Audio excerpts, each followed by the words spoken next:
సంవత్సరాల తరబడి ఎన్ని మందులు వాడినా మీ మోకాల నొప్పులు తగ్గట్లేదా? ప్రాణ పెయిన్ క్లినిక్ లో అత్యాధునిక చికిత్స. లే బిడ్డలే, నేను మీ నాన్నను వచ్చిన ఒక్కసారి చూడు బిడ్డ, నీకెంతో ఇష్టమైన చాక్లెట్లు బొమ్మలు తెచ్చినా ఆడుకో బిడ్డ. ఒక్కసారి డాడీ అని పిలువు బిడ్డ. గురుకులంలో పాము కాటుతో చనిపోయిన కొడుకు మృతదేహాన్ని చూసి తల్లడిల్లిపోతున్న తండ్రి ఆవేదన ఇదే. ఒక్కగానొక్క కొడుకు భవిష్యత్ కోసం సౌదీ వెళ్లిన తండ్రి చివరికి ఆ కొడుకు అంతిమ సంస్కారాలకు రావాల్సి వచ్చింది. ఒక్కగానొక్క కొడుకు కావడంతో అల్లారు ముద్దుగా పెంచుకున్నామే. అయ్యో దేవుడా, ఎంత పని చేశావే! ఇచ్చిన ఒక్క కొడుకును కూడా నీ దగ్గరికే తీసుకుపోయావా? ఇప్పుడు మేమెవరి కోసం బతకాలి అంటూ తండ్రి కృష్ణారెడ్డి రోధిస్తున్న తీరు స్థానికులను సైతం కంటనీరు తెప్పిస్తోంది.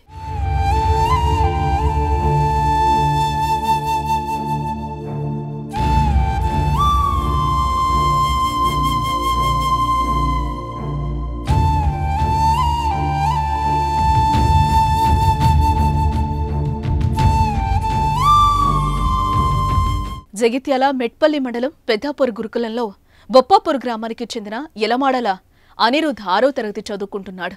ఎప్పట్లనే తోటి విద్యార్థులతో కలిసి అనిరుద్ నిద్రపోయాడు. అయితే ఉన్నట్టుండి అర్ధరాత్రి సమయంలో అనిరుద్తో పాటు మరో విద్యార్థికి తీవ్ర అస్వస్థకు గురయ్యాడు. అదే సమయంలో పీఈటీ వెళ్లగా కడుపు నొప్పిగా ఉందని అనిరుద్ మోక్షిత్లు తెలిపారు. దీంతో వెంటనే కేర్ టేకర్లు అనిరుద్ తల్లికి ఫోన్లో సమాచారం ఇచ్చి వారిని కోరుట్ల ఆసుపత్రికి తరలించారు.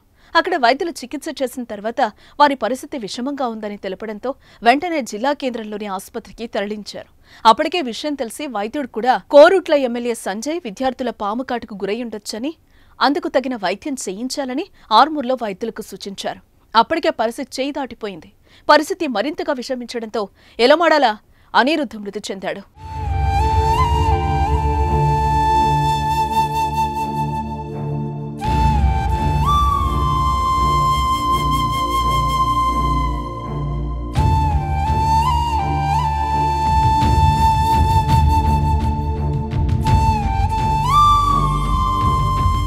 అయితే కొడుకు మరణవార్త విని సౌతి నుంచి సొంత గ్రామానికి వచ్చిన తండ్రి పడే బాధ, ఆవేదన వర్ణనాతీతం. కొడుకు 100 ఏళ్ల బంగారు భవిష్యత్తు కోసం దేశం కాని దేశం పోయి కొడుకు సంతోషం కోసం తన కష్టాన్ని సైతం సంతోషంగా భరిస్తున్న తండ్రి చివరికి కొడుకు మృతదేహాన్ని ఫ్రీజ్లో చూసి తల్లడిల్లిపోయాడు.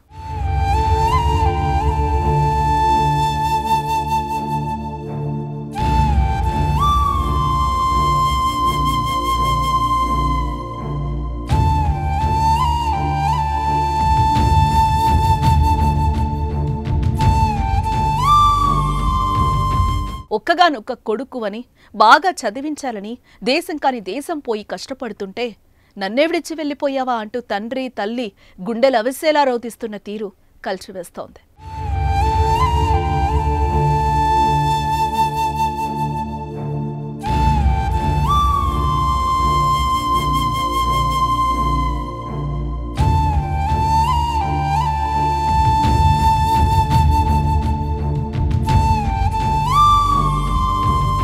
మీ బిజినెస్ ఏదైనా మీ ఊర్లో ప్రమోషన్ చేయాలంటే అది సుమన్ టీవీతోనే సాధ్యం. ఇప్పుడే సంప్రదించండి.